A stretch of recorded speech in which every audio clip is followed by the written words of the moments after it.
Presented by Horns and Hooves Entertainment, you're watching Bob Hansen, Sean O'Malley, Rob Hazu, Tom Uchak, and Adam Fitzgerald. You still up? Live. It's Buffalo After Dark. Hey everybody, welcome to Buffalo After Dark. It is February 10th. We were off last week. If you didn't check out the interview we did with the Fan Connection, certainly take a look at that.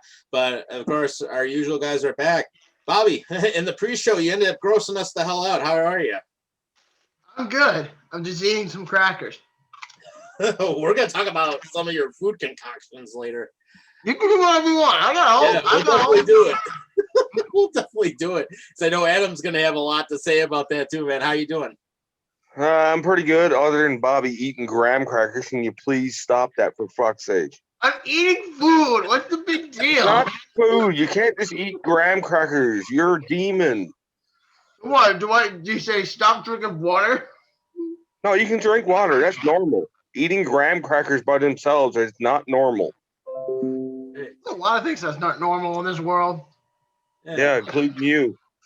It's actually, we'll have to talk about like the weird food stuff later, but I mean, we'll get right to some of the big things of the day. And of course, we do have some breaking news out of New York State today, and that is basically where Governor Cuomo, whether you like him or hate him, he is now allowing all large venues which are over 10,000 people. They're going to have 10% capacity, so people that want to go see a Sabres game, you can finally do it starting later this month. Or any other event down the road. Well, I'll just say this. You got to do what you can before you go to jail, I guess. Jail. What, to go to a fucking Islander game?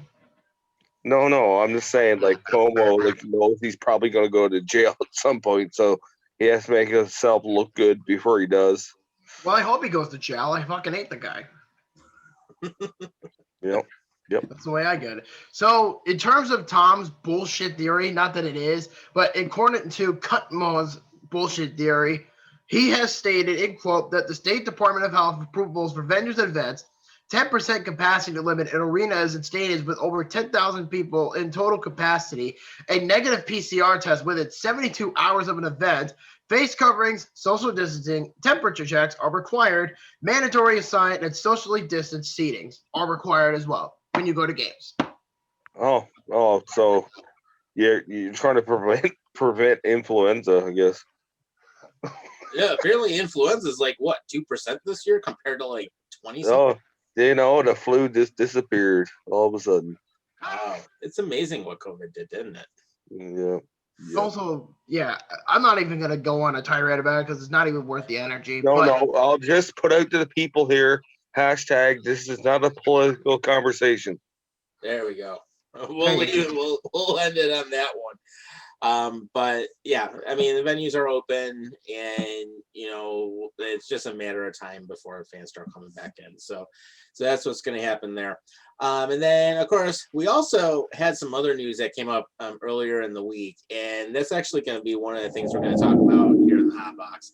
And one of the big things that ended up happening, of course, once the Sabres played the New Jersey Devils, everything hit the fan because now we have 9 players on the COVID list, thanks to Kyle Palmieri and the New Jersey Devils not telling anybody anything.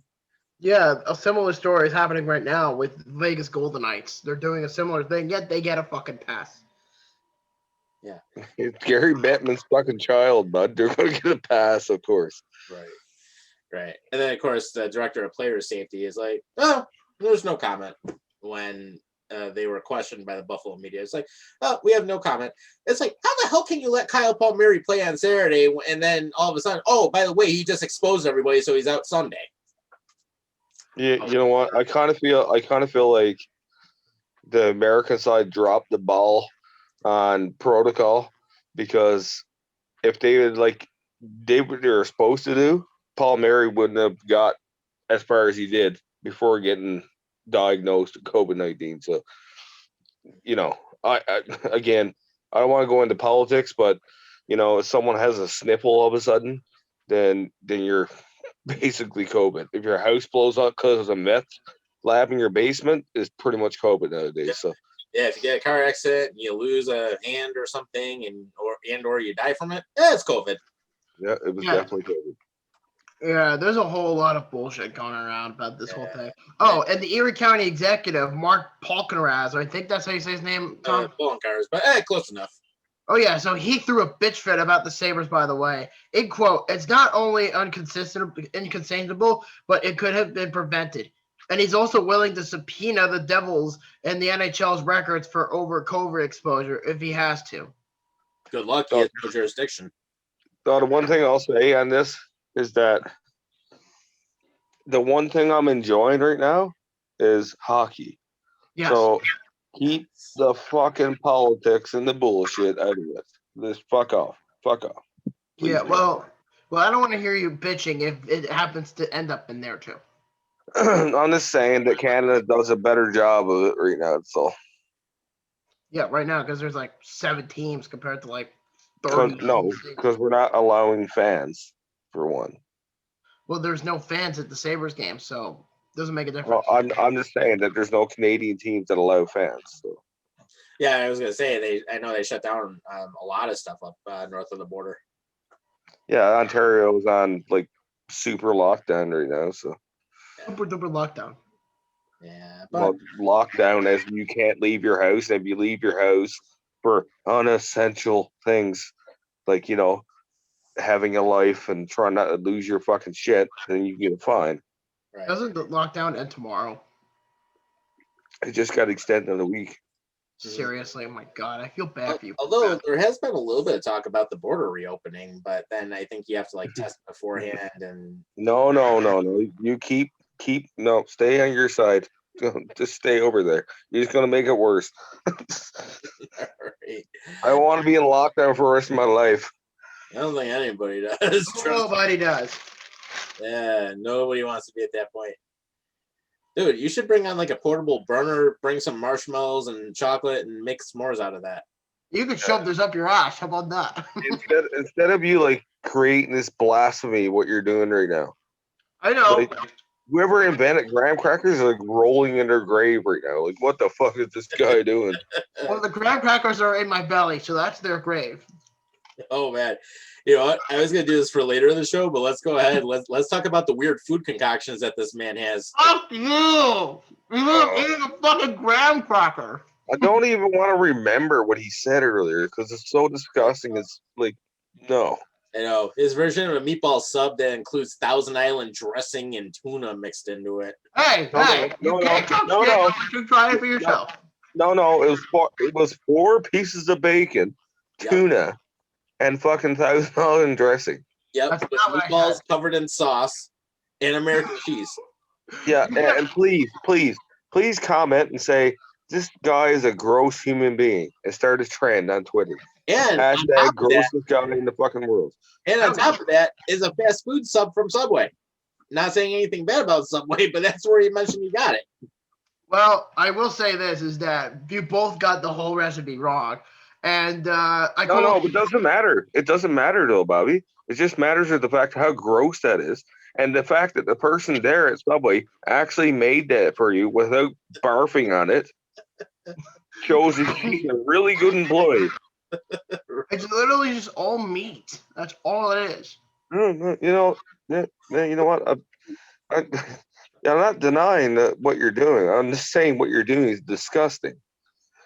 Well, for those who want to know exactly what I'm talking about. Nobody wants to know. Nobody wants to know this. Hey, bitch.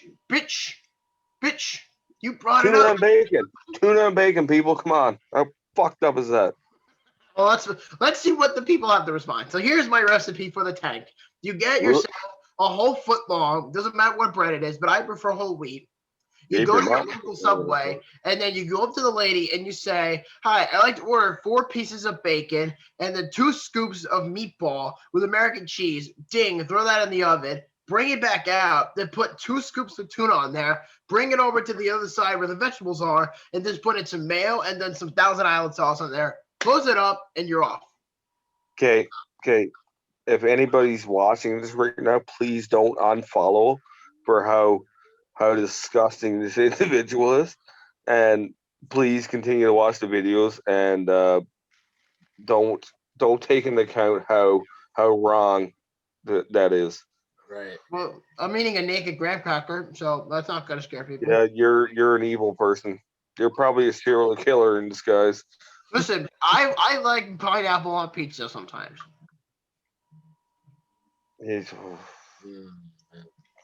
No, not gonna go there. You know, Bobby, you're like, I got nothing. You know what? No. Hashtag kill Bobby. Kill Bobby. Hashtag Everclear. Hashtag put Windex in his coffee, please. I'm surprised you didn't say cyanide. Well, I was trying to let you go out easy. Right. Yeah, for a little bit. So That's because we love it. Well, you hate my guts, so that's fine. That's fine. Just someone who make bad food choices. That's all. What about No, chicken? no. Well, You can't come back from what you just said. You can't come back. I was gonna say a chicken club. Oh, like a normal one? Yeah. Okay, there we go. There you go. Stop talking about psychopathic shit and get on the normal, you know? Yeah. Well, okay, so there's a place here on Long Island. It's called My Hero. I don't know if I took you there, Tom. No, you ended up taking me to that other place, Super Fry. Oh yeah, Super Fry. That's the. Yeah. I have so many. Tom, I'd recommend that you never go anywhere with Bobby that when he recommends food, just don't do it. Too late. Although I will say I didn't have what Bobby had at Super Fry, but what I did have was actually really good. I will say that. You had a connection. Because you're normal. You're fucking normal, and he's like psychotic when it comes to food. Apparently. Well, if it makes you feel better, I like to go to My Hero here on Long Island. It's actually like 5 minutes from my house. But anyway, so it's a local like business restaurant, and you get a chicken club there, whole wheat, whatever, and it's chicken cutlets with lettuce with tomato. I don't like tomato, so I take that off. So chicken cutlet with lettuce and some extra mayo with bacon on it, and a whole wheat, and then I take it on the go as I like it. Okay. Oh my God! Stick to the normal, bud. That sounds good. I'd eat this shit. Yeah, I'll take you there when you come down. But there's another place I like to go to called Smith Street, right? It's a deli. Here we go. Like, you don't even know what I'm gonna say. Go ahead. Okay. I'll get to Superfly next, but I'm starting with Smith Street Deli. So Smith Street Deli is another local business in Long Island. It's all food. And I like to get sandwiches there like everybody else. And I get mine on a Hero. But here's the trick. I like to get tuna with American cheese and hot Here sauce. we go again with the fucking tuna. I knew it couldn't last. It couldn't be normal. Well, and as far as a salad goes, because I took Tom to Superfly almost 2 years ago, there's a whole variety of choices you can make for a salad. But for me, I like to do the bon appetit. So here's what I like to do. I like to get a bowl, and I like to get mixed greens, which is, green and purple vegetable salad dressing, whatever it is. And then you get, if I remember correctly, you get you get ham, you get mozzarella cheese, and you get golden raisins with Thousand Island sauce. Okay, so that's a little different. No, like, come on, where's the fucking meat? It is the meat. I just said ham. It's not meat. That's fucking an excuse for fucking meat. What's meat, Adam? Beef, pork, chicken. Beef, pork, and chicken. Ham, just ham though. The way ham comes off in the salad doesn't work for me. What about turkey? What about turkey? Yeah, turkey. Yeah, I can do turkey. Yeah. Usually, if I do anything like that, it's gonna be chicken. But yeah, to me, a salad screams chicken or bacon. That's what it screams to me. Right. Bacon bits. That's right. Yeah. Bacon always makes everything better. It's not like you guys have never done some weird shit with your food. You know what? I've done some fucked up shit. Oh, why didn't you tell us that, huh? Okay. Well, when I was like, back in the day, when I was like, a young whippersnapper, I used to like literally. Okay, this is it's so basic, but I get stoned and I come back home and I'd be like, hey, what am I gonna eat that's quick? And I grab I take the, like the block of cheese, and I'd fucking cut a big block of cheese off and I put it on the plate and I put a cheese slice on top of the piece of cheese and I'd smear mayo on it and I'd eat it. What? What? But that's when I was so baked, I had no idea what to eat, and I just fucking ate it. And you say I'm fucked up. I don't put tuna with bacon. You're a demon child. Adam, it's meat. I literally took a pig and a fish and I mixed it in together. No, you don't do that. That makes people hate you. That's hate crime. I don't care. Yeah, hey, you know what? Why don't you take that graham cracker, go out and get some fucking tuna and bacon, put on that bitch. Actually, I've done that before. Oh my god, you're a psycho. Wow. But you know what's really good? You know what's really good? Is British people do this all the time. Is get some Wensleydale, which is a type of cheese. I'll probably get it on Amazon. Or cheese in particular. Like it has to be a big thick of cheese. You cut it and you put it on like a cracker like this. Or a regular like dipping cracker for cheese. And you put it on top of the cracker and you just eat it solely. I do that. Okay. You forgot the crackers. All right, British. Gordon Talk Ramsay about would Super say, Fry. you're a fucking donkey. We were just about to have some cheese. All right. Oh man. So go ahead and fill them in on Super Fry with your nice little specialty called the Cizzini, or was it the Cizzini? Yeah, the Cizzini. I'm actually impressed you remember that, actually. It's actually really funny you said that. Yeah. So- I think next month marks 2 years since I've been down there. Dude, you need to go to Canada, go to Sarnia, get Adam's new Fiesta down here, and bring him down here to try the best place you could get for food in Long Island. I am telling you. No, I'm not trying any of your recommendations at all. So You don't even know what a Zucchini is yet. So sit So, down, then child. I'll tell you- I got then something. Then I'll tell you what I had down there because I did not have the Cizzini. You had a knish, so shut the fuck up. You can sit down. Yeah, I said- too with the soup. That's true. I think you had New England clam chowder, if I remember correctly. No, I actually had a mushroom, like a mushroom type soup. Yeah, I think that's. Yeah, I remember that now. It was But like anyway, so it was like a cream of mushroom or something like that, and I had that rye guy knish. yeah, like the roasted crispy onions and a sharp provolone mixed in. right. So the answer to your question about what this is, to Tom's perspective, Adam, is this: the Zucchini is a rapini in Super Fry on Long Island. a rat penis, No, a rapini, dumb fuck. a peenie, a rat penis. Yeah, no. Okay. In New York, there's a special type of sandwich. Instead of calling it a panini, we call it a rapini. Oh, of course you gotta fuck shit up and go all fucked up. Of course, you can't just call it a panini. You call it a peenie. Well, I mean, we do things a little differently, so that's just take it for You're all take it. fucked up. I mean, take it for what it's worth. So anyway, to answer this bullshit ingredient of yours, the Zucchini is a rapini or a wrap that's basically mixed in with melted cheese. I think it's American. Or no, it's it's melted cheese. Dude, you used to work there. How do you not know what your favorite sandwich is? God damn it, Bobby. What? I could just bring up the recipe right here. Oh, he's gotta Google it. He's gotta Google it. God, Well- dude. You worked there for how long? You know the owner. You gave him a freaking hug when I went in there. Yeah, true. All right, here we go. So I know it's embarrassing, but it's so odd that they changed. How do you not remember what your They favorite changed the sandwich is, dude? That's true. I do know the owner. The owner's a good friend of mine. So Johnny, if you're watching It's this, cool. I will say that. But holy Christ, dude, you don't even remember what your own sandwich is. Hashtag Johnny, worst employee. Well, he was my employee. Well, I was his employee, so yes, he employed me to work there. But anyway, so to answer the Zucchini question, it's a rapini. They give it like a wrap, but it has chicken cutlet with mozzarella cheese, bacon, and Roscoe sauce. The hell's Roscoe sauce? Roscoe sauce is kind of like this very tender, sweet sauce. It gives a good Donair sauce? Kinda, yeah, pretty much.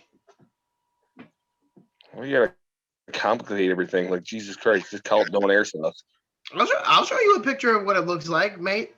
Dude, I'm telling you, it's so good. And then you have an option of regular fries or sweet potato fry. I'll show you my peenie if you show yours. Actually, okay. I will tell you one thing, guys. So the Zucchini actually made the Urban Dictionary. Yes. Well, I did not know that. It is actually in there. And here's yeah. If you look, isn't the Urban Dictionary American? Yes. Well, that's why it made it. Yeah. So here's what it says. The Urban Dictionary's definition. A Zucchini is a merit classic that originated from the amazing restaurant called Super Fry. Super Fry once closed for good for over a year, then reopened on February 21st, 2019, and was absolutely mobbed. The Zucchini consists of breaded chicken pieces, bacon pieces, Roscoe sauce, a Super Fry classic, and lots of cheese, and can be paired best with a bag of Super Fry's signature fries and a good old 99-cent Arizona iced tea. People in Merrick fiend for Zazzinis almost as much as Calhoun white boys fiend for Jewel Pods. And then it says Zazzinis are a staple of Merrick, and Merrick is only a better place with Zazzinis in them. Quote, let's go get a Zazzini from Super Fry by Yankees 106 on February 24th, 2019. Dude, the Zazzini is like an instant classic. I'm telling you, mate. I just sent you a picture of what it is, by the way, just to kind of give you an idea. But I'm about to show the crowd what a Zazzini looks like on my screen, so you could stare at it for a good 10 minutes. Go for it. I am. Okay, let's see. Let's see it. You're gonna be like, "Holy shit, dude!" I'm gonna get out of the way so you can take a look at it. Okay. Give me 1 minute. All right, here we go. I got it. Here we go. Okay. Yeah, I'd eat the shit out of that. You would? Yeah. Well, this is their signature brand at this restaurant I used to work at when I was a teenager. Look at those signature grill marks there. Sexy. Very sexy. Nice. Yep, this is the Zazzini. Yeah. You know what? That's the best thing you talked about the whole night because everything else is just horse shit. Well, I also tried something else the other night too, which is really interesting. And it's a place I've never heard of. I ordered it from DoorDash. It's called From the Dang Barbecue. And what I had the other day, it was called the Brisky Business. It sounds delicious, I know. So it's brisket. It's brisket. Yeah. Oh, no, go for good beef brisket. Yeah, but the way they said it was brisky, not brisket. But I ordered it from a place on DoorDash not too long ago. I'm not ordering it, but I just want to show you what this is. We're not affiliated by DoorDash, by the way. Yeah. Wait, what? What about DoorDash? We're not affiliated by them. We're not sponsored by them. Just in case anyone asks. Yeah. You don't want to get sued up in this bitch. Yep. Okay, so I found the Dang Barbecue.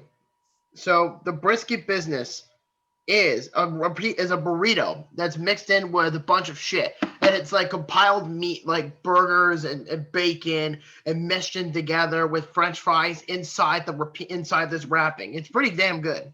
You're speaking my language now. You're literally speaking my language. I'm speaking your language, eh? No, all about the beef. All about the beef. Yeah. First thing the thing I'm gonna say about tomorrow is actually we're gonna have some breakfast sandwiches at my work, and the place I already know I want to order from is Paula's Donuts up here in Buffalo. Voted the best donut in New York State. But their breakfast sandwiches are absolutely great because get thrown on everything bagel. It's the scrambled eggs, of course, your choice of cheese, your choice of meat, homemade hot sauce. Toast that thing up, and oh my god, that is like Okay, yeah, you guys got to stop now. You're making me fucking hungry. I'm stoned, by the way, and I was gonna say, I'm already what have kind the of munchies. Incredibles did you have today, man? Yeah, I had this fucking they call it a Canadian blend sativa distillate, and it's fucking strong. It's fucking strong. Okay. It's dynamite. Put it that way. Right. It almost made me wonder, did Bobby have that when he had that meatball sub concoction he was talking about, or did he have something? Dude, no, you'd have to be on like crack cocaine to fucking eat something like that. yeah. I finally got the recipe. I actually got the recipe for the brisket business, by the way, from the Day Barbecue here in Long Island. Just keep making me hungry. Yeah, go ahead. A grilled stuffed barbecue burrito with chopped brisket, fries, cheddar cheese sauce, bacon, fried onion tanglers, and spicy barbecue sauce. You had me at brisket. You had me at brisket.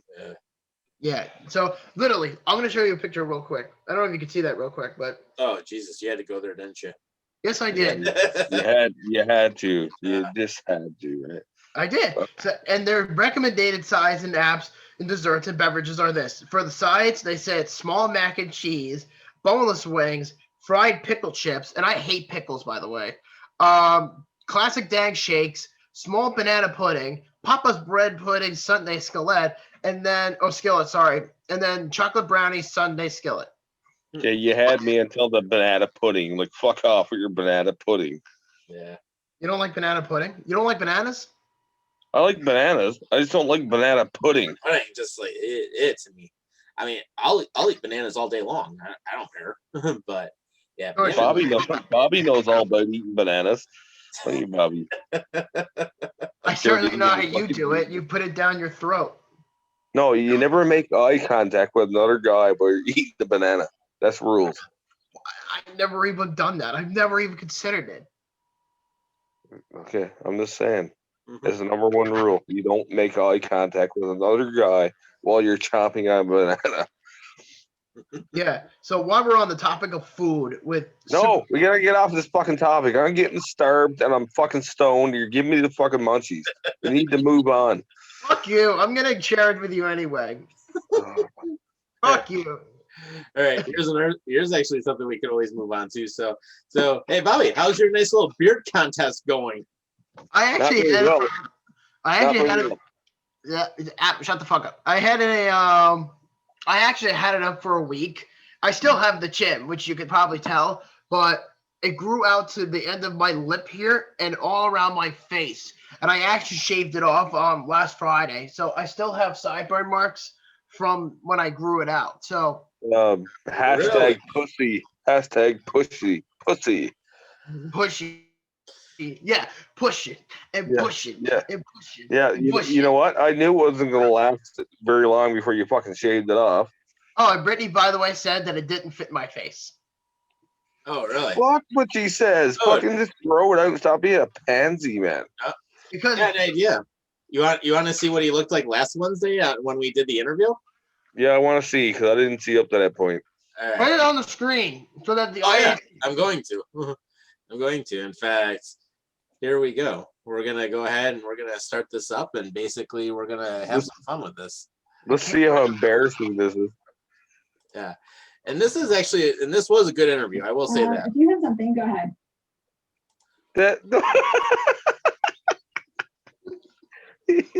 You look like a pedophile. And you think that made the movie just like yeah, no, it's most interesting of the because stuff that I filmed actually didn't make the movie. yeah, but here we go. Let's take a look at a couple of things. Oh, look at that. Look at that. You can barely see that shit. Yeah. It's like, you see, it's like, and you're saying you had a full damn beard for a week? You had nothing in the interview, dude. Yeah, because I shaved the bottom off and then I just kept the chin beard. I told you, chin beard. What is that, Bobby? You're such a no. Come on. I used fucking beard oil. I used it from You gotta grow a beard to have beard oil. Well, I tried using it and it just went yoink right down to my face. You just try growing a beard. I can't really see if we can get that, another clip of you on here. Was it about? Oh yeah. Yeah, Yeah, there you go. that's not a beard. What the fuck is that? It's a beard. I That's told you, my not. hair. I told you, it's barely visible because of my hair color. Pendant. No, it's barely visible because Oh, it's not there. But yeah, so okay, so it's like the one side of his face has nothing, the right side of his face has stubs on it. Which makes no sense at all. I really don't get my body texture at all. I don't get it. Your body texture? What are you talking about? Well, because again, like Tom said, like one side you barely see anything, and then on my right side you see this big glop of hair on No, my. I just want you to admit it right now. You can't grow a beard. I've said it before numerous times, but you're like, pussy, grow a fucking beard. No. I said that you couldn't grow a beard. You're like, yeah, I can grow a beard. Well, I gave it a week, and it just does not fit at all. A beard doesn't happen in a fucking week. Right, exactly. I mean, even okay. So I will say this, 2 weeks ago I shaved like the entire sides off, like here and here. Oh, okay. And what are you gonna do about and I've let it, and I'm letting it grow in. But I mean, something like that, it takes like for me, it takes like 2.5, maybe 3 weeks, and I can be fully grown in. And that's without using any beard oil or anything. Look, Hey, Bobby. What? Bobby, lay off the estrogen. It might help. Oh my god. Dude, you're literally filled with estrogen. But I can grow a beard. You can't, though. Yeah, because because you like beards. I told you, my face with my texture does not fit with me. Why do you keep saying the word texture? What does texture have to do with anything? No, that's not texture. It's plenty of texture to me because it's literally on my skin. Anyways, moving on. Right. We'll just say beard oil does not work for Bobby, unfortunately. Yeah, beard oil doesn't work if you can't grow a fucking beard to begin with. I can. I've said this numerous times, but you were like, "Oh, grow a beard, grow a beard." Yeah, but so you can't give it more than a week, though. You can't grow a full beard in a week. No, dude, you gotta let it go for like at least a month. Yeah. Like, to get a really good beard, it takes like 30 days. 30 days. Yeah, 30 days, dude. You ever hear that thing called No Shave November? Where you I've heard shave that. on November 1st and then you let it grow for until like November 30th? I know that. Oh, the one thing I think Bobby failed was no nut November. No, not November. Yeah, no nut. Never heard that before? With what? November? No nut November. Of course, I've heard of No Nut November. All right, what's it mean, Bobby? It's a foundation to prostate cancer, and for sponsorship, or as far as like to participate, men don't shave their beards. No. That's Movember. What's no nut November? No Nut November is when you don't shave. No. Try again. Okay. So, Okay, I'll explain it to you. So there's Movember, which is you don't shave for prostate cancer. Right. Okay. And then there's no nut November, which means you can't masturbate for 30 days. I don't even masturbate. Oh. Okay. I don't. I don't. All right. Everybody that listens knows Bobby's full of fucking shit. I swear on my mother's life. Oh my God. Yeah, dude. Don't bring your mom into this because I have to come over again tonight. Fuck. You brought her up earlier. Moving on. So let's go to our other hot box topic that we got going on today, and that is the Super Bowl. And of course, as we all saw, Patrick Mahomes got his ass kicked by Tom Brady and the Tampa Bay Bucks. Yeah, it was a very ugly game. Oh yeah, and I was all over the Chiefs. I was all over the Chiefs on that game, as I wanted them to beat Tom Brady. Yeah, me too. You know what? I'm going to say this, and I'll say it as nicely as I can. All these fucking haters out here because I don't like Tom Brady myself because, you know, he's Tom Brady. He has 7 rings now, and everyone's like, oh, yeah. You cannot deny at this fucking point and say, oh, yeah, he's got the refs in his back pocket. He's got this, he's got that. No, Tom Brady is officially the fucking GOAT, and if anybody tells me elsewise, go fuck yourself. I hate to admit it, but I have to agree. I don't like to admit it. It hurts me. Yeah, I don't like to either, but he proved a couple things. 1, he still got it. 2, he can do it without Belichick. 3, he can do it with a completely different offensive line, which actually Bruce Arians and Tampa Bay Bucks management actually gave him a ton of weapons that he can work with. And Well, 4, not to mention that on paper, the Super Bowl should have been won by Mahomes and the Chiefs. It should have, on paper. 100% agree, yeah. The defense for Kansas City was 10 times better. Mm-hmm. The offensive line was 10 times better.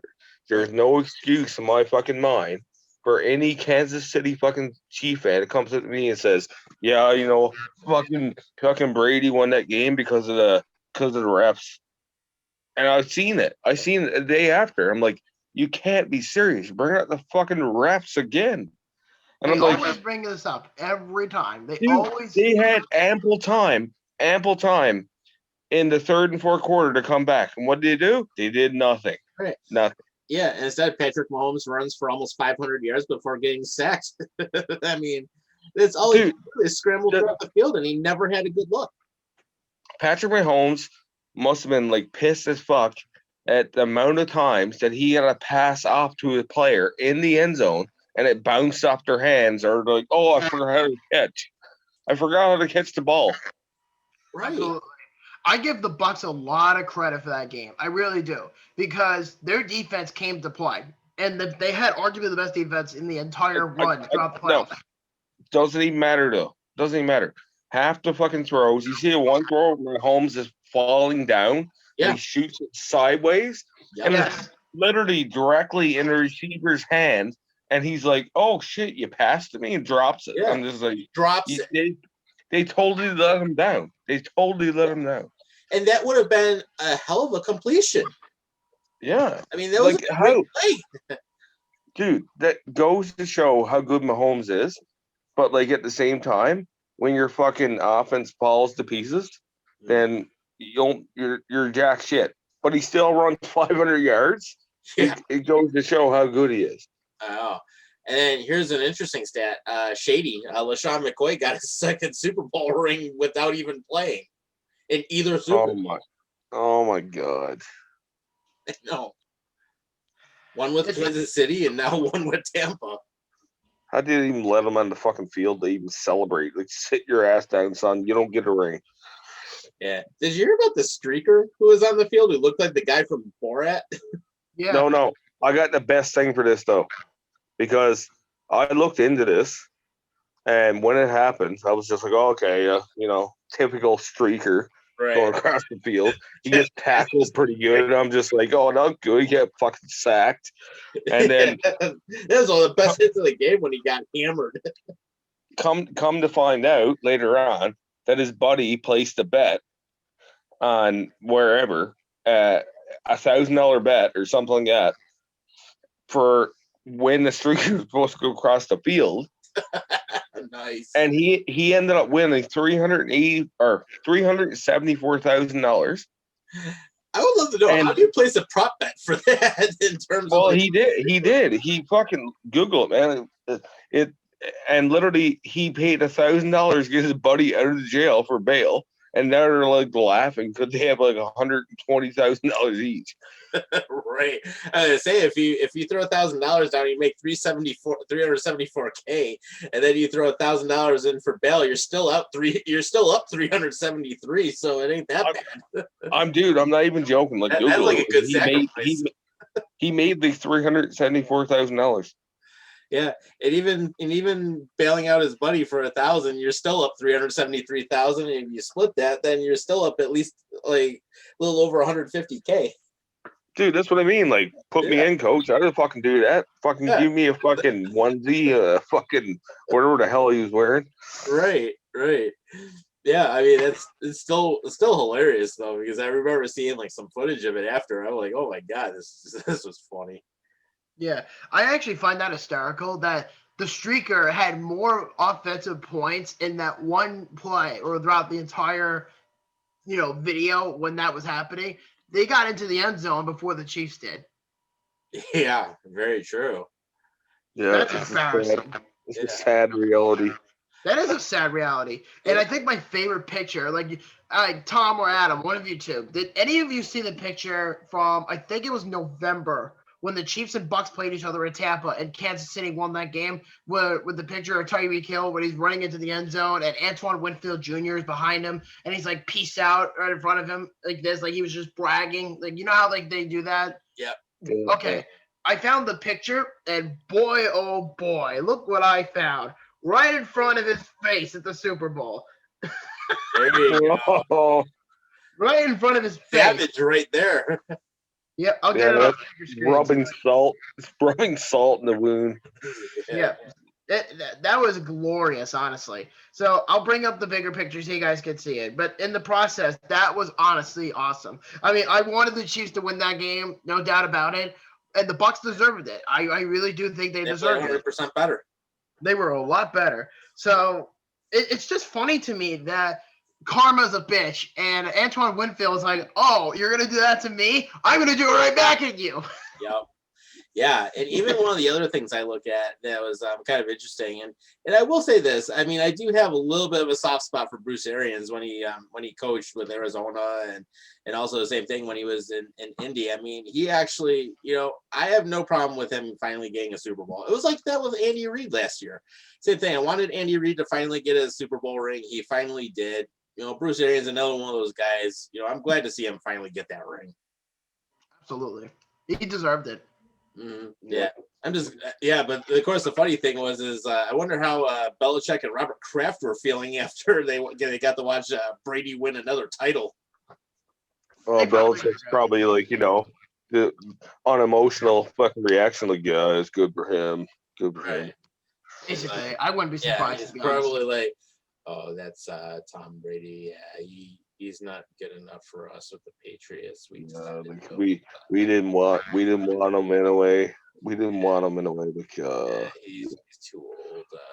And patent Belichick, patent. And we'll just go with Cam Newton because he at least can run the ball. Yeah, we have faith in Cam Newton. Good luck, Cam Newton. Yeah, I just like this whole Super Bowl. Don't diss my boy. Don't diss my boy. Yeah, I just find this whole thing with the Super Bowl now, because this really came to mind for me throughout this whole week, and honestly, it's good to see. But as far as I'm concerned, this is not even about the Patriot way anymore, and it's at this point it never has been. It's more of the Brady way. It was never about the Patriot way. And Patriots fans have been bragging about this for 20 years. That like everything they did, they do no wrong. And then it's all Brady. As long as they had him, they would win championships. And now that he left and he goes to Tampa and wins the Super Bowl, then it's basically the Brady way at the sport. It's no longer about the Patriot way. No. I don't agree with 100% of that, because I kind of feel like it's that Brady Gronk way. Well, I mean, if we're talking about the greatest player of all time. Well, I mean, if we're talking about Brady, then you have to bring up the Brady way, because otherwise, it'd be catastrophic. I don't think Brady would have won that game if he didn't have Gronk. Right. I don't know if that's true, to be honest with you. I really don't think so, because Brady has proven in the past that he can win games, let alone make the Super Bowl without Gronk. No, I just mean that game. That game in general, if he didn't have Gronk, he wouldn't have won. Yeah. Well, there's the picture. Gronk with 2 scores. I mean, and that was like the only time Gronk showed up all year. Yep. Well, that's what I mean, right? But he shows up at the right time, apparently. Yep. And I finally brought up the picture of Antoine Winfield Jr.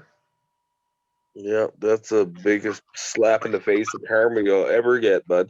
Right in front of Tyreek Hill. Like, yeah, eat this, bitch. Yep. Mm-hmm. That was probably my favorite moment throughout the entire game. Yeah, that was a good moment. Absolutely. Yeah. And then I also want to mention before I forget is about the passing of Marty Schottenheimer. Yeah, so let's talk a little bit about that. That actually broke yesterday. But I mean, former Bills player, former Browns coach, former Kansas City coach. I gotta tell you, Marty Schottenheimer did a lot of good for the sport, and he'll definitely be remembered as one of the best that's been in the game. And I mean, Godspeed to his family, and I just want to say thanks to him for all the contributions he made to the sport, whether it was with us or against us, and same thing. He did a lot for the game. Absolutely. I mean, I send him nothing but my condolences to his family whatsoever. Yeah, I didn't know too much about him. I've heard of him, but yeah, I'll triple that and saying the condolences to the family. Yeah, he was a great coach for the Chiefs in the '90s. Yeah, he definitely brought them up to another level. Yeah, I mean, I always liked Marty Schottenheimer. I always liked him as a coach. He was always with the Chargers, with the Chiefs, Browns, the Redskins at one point. So it was all good for him. And the thing with Marty Schottenheimer is that in every situation he was ever with, regarding whether it was the playoffs or anything like that, every situation, if you look up your Name Trees video on Marty Schottenheimer, pretty much half of the shit that happened about his coaching career was never his fault. That was the problem with Marty Schottenheimer. He always had the worst luck in the world. Very true. And actually, here's a little story that 24/7 Buff Fandemonium ended up making. They're actually a sister site that has some of their shows on our page every so often. But basically, it says that Marty Schottenheimer started in the NFL as a player back in 1965. He was actually drafted by both the NFL and the AFL. He decided that the Buffalo Bills were where he wanted to start his career, and he played linebacker from 1965 to 1968. And then he finished his playing days with the Boston Patriots from 1969 to 1970, playing 79 games total. He ended up, in his time before he ended up being done with his playing career, he ended up recording 6 interceptions for 133 yards and 1 touchdown. Also had 1 fumble recovery, and in an era when tackles were not kept as a stat, he had his fair share. So, I mean, who knows how many he had. But at the same time, in 1965, he ended up being selected to the AFL Pro Bowl, was named first team All-Pro, and helped the Buffalo Bills win an AFL championship. So then, after spending 6 years as a player, the biggest impact he made was being a coach. And he ended up spending 31 years in the NFL as a coach, 21 of those as head coach. He ended up starting with the Cleveland Browns, where he had 44 wins. And then after 4 seasons with Cleveland, he decided to go to Kansas City, where he had 101 wins and coached the Chiefs for 10 more years. 1 season with the Redskins, where he had 8 wins. He went to the Chargers, where he had 47 wins, and he would coach for 5 years over there. So then his coaching career, his overall record was 205 wins, 139 losses, including and 1 tie, including the playoffs. And his 205 wins puts him at number 8 on the all-time wins list, and his 200 regular season wins puts him at number 7. So he was a damn good coach. Absolutely. And from that, he's in the Kansas City Chiefs Hall of Fame since 2010. He's been the Associated Press NFL Coach of the Year, Pro Football Weekly NFL Coach of the Year, Maxwell Club NFL Coach of the Year, and UPI NFL Coach of the Year in 2004 while he was with the Chargers. Then he was also named UPI AFC Coach of the Year in 1986 with the Cleveland Browns. So basically with that, he ended up passing away due to complications from Alzheimer's disease. And unfortunately, his last week or so, he was in hospice care, but hell of a career for sure. He was definitely a better coach than he was a player. Absolutely. Yeah. I mean, that's the same thing could be said about Andy Reid when he played for the Rams, I think, in the 70s. Yeah. And I think he was a punter, if I remember correctly. There was a you can look this up. There's an infamous picture of Andy Reid holding a football, and it says on the bottom, Andrew Reid. And I'm just looking at it, I'm like, oh, that's Andy. He wasn't that fat back then.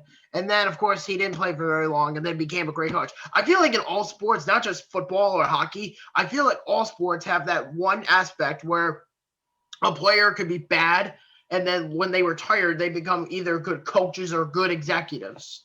Yeah. Well, I mean, yeah. And actually another perfect example of that, look at Byron Leftwich, offensive coordinator for the Bucs. I mean, he was a quarterback for the Jaguars, back in like the early 2000s, and he wasn't great as a QB. He was okay, but he didn't play great. But he's been a hell of a coordinator.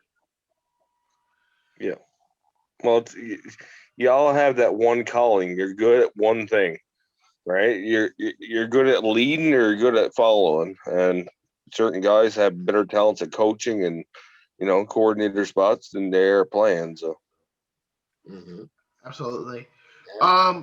And as far as I'm concerned, I'm excited for who the next person who ends up being a player retires and becomes a coach and does really, really well. I think Daryl Sutter was once a player, or it might have been his brother. Yeah, Daryl Sutter. Daryl Sutter was Sutters. There was lots of Sutters, man. Yeah, the Sutter family are all good coaches. Yeah. Yeah. That's a gift they have. They've always had the gift of coaching. Absolutely. And like I said, I respect players or people who once played the game and have a mindset of how it works and then teach it to the next generation of players. I kind of feel like a good football coach coming out of retirement would be Drew Brees. Drew Brees, I think, would be a great advisor for No, dude. I feel like he set up plays like on the down low like crazy. He'd be a good head coach.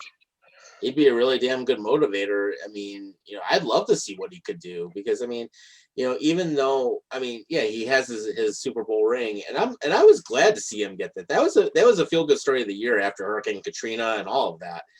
But just to see him possibly go in coach, I'd love to see what he could do. I really would. Even fucking Phillip Rivers, I think, could have a good career. Yeah. As the top brass. Yeah, he could definitely do it. Because he knows the game, and if anybody to me to be a head coach would be a quarterback, because every play inside and out, and they call the plays. So it's to me it's a no-brainer. If I was to pick between a linebacker being the head coach and a fucking QB, I'd be like, well, just a QB is gonna know every fucking play. Mm-hmm. Right. Oh, yeah. I think Bruce Arians actually played at one point. I just don't remember. Yeah, I don't know. Yeah, that's an interesting one. Oh, and speaking of executives, because we're still on this topic, the Penguins have dropped a fucking bombshell across the hockey world. And yesterday they announced that Ron Hextall, the Flyers legend, Philadelphia's prodigal son in the goaltending market, is the new general manager of the Pittsburgh Penguins. And shots fired. Brian Burke. You forgot Brian Burke. Yep. So Brian Burke is now the president of hockey operations for the Pittsburgh Penguins. Now, yeah. What a joke that is. Okay. I have good luck, Pens. Yeah, good luck. Godspeed. How many teams has Brian Burke ruined? Hey, he ruined the Leafs. So yeah, he did that in epic proportions too. And yeah, nearly ruined the Andrew Raycroft. One name, Andrew Raycroft. I don't know too much about Brian Burke, but it's fine like Calgary Flames. No. Yeah, I'm gonna keep going back to it. Andrew Raycroft, and you could have had Tuukka Rask. Andrew Raycroft, Tuukka Rask. Well, let me ask you this: who was the general manager that traded him? Traded it who? Andrew Raycroft for Tuukka Rask. Fuck me. All right, fine. I can't remember. Fletcher. I think it was Chuck Fletcher. Now that I'm thinking about it, I'm gonna double check for you, just to. I think it was Chuck Fletcher because he's a goddamn goof. I'll have to circle back on that, but I will fact check on this. The Fletcher kids, gotta love them. Yep. Here we go. List of general managers for the Toronto Maple Leafs. Like Brian Burke, made a couple, stupid moves, but the Fletchers are what killed the Leafs. Killed them. Yeah, wasn't what's his face? Wasn't what's his? God damn it, Tuukka Rask. Wasn't he traded in 2006? Yeah, somewhere around there. Yeah, the general manager for the Toronto Maple Leafs from August 29, 2003 to January 22nd, 2008 was John Ferguson Jr. Yeah. Another stupid family. Yeah, he was the one that traded Andrew Raycroft for Tuukka Rask. Yeah, and he took Andrew Raycroft and gave up Tuukka Rask. Oh my. You have to be the biggest idiot on the planet to do this. But I've seen worse. Right. Well, it almost reminds. Well, it's not as well. I would say this though. I mean, I still remember when Pat Quinn was running stuff for the Leafs. Yeah, You know what? I love Pat Quinn. I can't say a bad thing about Pat But I Quinn. will say Quinn actually understood the game pretty well. absolutely. And him, dude, like the way I look at it, like they went after Andrew Raycroft because he had a good rookie year. I think he won the Calder that year. Yeah, he had a banner year. And then they're like, "Oh yeah, he won the Calder, so we're going to give up our number one pick, which was Tuukka Rask." And No, dude, you can't call it though. At certain times, you can't call a fucking pick for a goalie because goalies are so hard to read. Right. But here, 20 years later, you have Tuukka Rask as a good legend. So it is so fucking laughable that they even did that. I mean, they probably didn't even know he was going to be good. Remember when the Leafs picked Justin Pogge or David Pogge, Adam, over Tuukka Rask? Josh Pogge. Oh God. God almighty. What a fucking train wreck the Leafs were back then. No, Josh Pogge. I remember him. He was a lights out garbage. Yeah, he was supposed to be the prodigal son in Toronto, and then all of a sudden they trade it for Andrew Raycroft, and it's like, oh, who do we give up in here? Oh, I'm sorry, we forgot to tell you who it was. It turned out to be Tuukka Rask. I feel like the Leafs have always done that. It's almost like they always have this good like mindset of building that foundation, but then they make that one move, and then it's like it just rips out. I don't agree anymore. They don't do that. Like they have made a bad picking years. Oh, right. So trading a first-round pick to get rid of Patrick Marleau's contract wasn't a bad deal. No, it wasn't. Because Toronto made nothing out of it. They gave up a first to get rid of his contract. Dude, I'm not talking about like what we gave up in the last few years. What have we gained? 4 players and salary cap issues. Okay, what have we gained? Please tell me what we gained. A new logo. Mitch Marner. Fucking Austin Matthews. Yeah, I can continue if you like. William Nylander. Yeah, Rasmus Sandin. He's going to be a beast in years. John Tavares. Well, yeah, John Tavares, hometown boy. How are you going to pay for Morgan Riley? I don't care if we have him or not. Don't really care. You don't care if you get rid of your best defenseman? Nope. Wow. No wonder why those are trash. Best defensive. You mean best offensive defenseman? Well, I mean, there's a lot of ways to look at it. I mean, the Leafs have the talent. I don't care what you say. I know the Leafs have a plan in place to keep every player they want. So you can sit there and be all smuck and be like, oh, they can't afford to keep these players. But I'm sure they have a plan in place to keep every one of those players. I'm sure they do, but again, you have to okay, when you make a deal with the devil, you have to pay up. When you make a deal with the devil, like what the Buffalo Sabres have done, when they have nothing left other than Eichel, Olsen and Skinner and Taylor Hall, Skinner that plays on like the fourth line, that's Skinner. Yeah, the one that started on the fourth line, then got jumped. So respectable to put a guy like that on the fourth line. Way to go, Sabres. Not to mention that he got moved up to the second line not too long ago before this outbreak. Yeah, well, that's what I mean. Like, just the fact that you start a guy like that, he's a high caliber player. He always has been. And you start him on the fourth line. How demoralizing is that to a player like Skinner? Listen, my team didn't trade Andrew Raycroft for Tuukka Rask, so let's not the Dude, I'm just saying, like. How about Tom Rivers for Scott Niedermayer? How about fucking Brian Berard, or whatever the Leafs pick was, the 4th overall for Roberto Luongo? Oh, Brian Berard? Whatever the fuck that deal was. Oh, no, it was Wendell Clark. Sorry. It was Wendell Clark. What's wrong with Wendell Clark? Traded to the Pens. What's wrong with Wendell Clark? You can't diss Wendell Clark. Come on. Traded him for Roberto Luongo. I don't care. Wendell Clark was a beast. You should care, because Bobby Lou is one of the best goalies in the modern era. I don't care. Wendell Clark's one of my idols. All right. So actually, here's a fun question for you. Who is the worst GM in Maple Leafs in the Maple Leafs era that you've been around? Dave Nonis. Oh, He was fuck. a moron. I will say that. Yeah, I'd have to say Nonis. Yeah. Over John Ferguson? Yeah, because Nonis made a lot of fucking stupid fucking moves. A lot of stupid moves. I mean, one of the other ones I even sort of thought about in a sense was potentially Ken Dryden, because I remember he was around from like 97 to 99, but You can't knock a guy like that though. Even if he is shitty GM, like he's Ken Dryden. You can't knock that guy. Apparently, I have some breaking news. Supposedly, there's a baseball trade with Andrew Benintendi going to the to the Royals from the Red Sox, but the New York Mets are involved. And nobody cares but the Mets. So Says the Jays fan. my team's a lot better than yours, bud. So get used to it.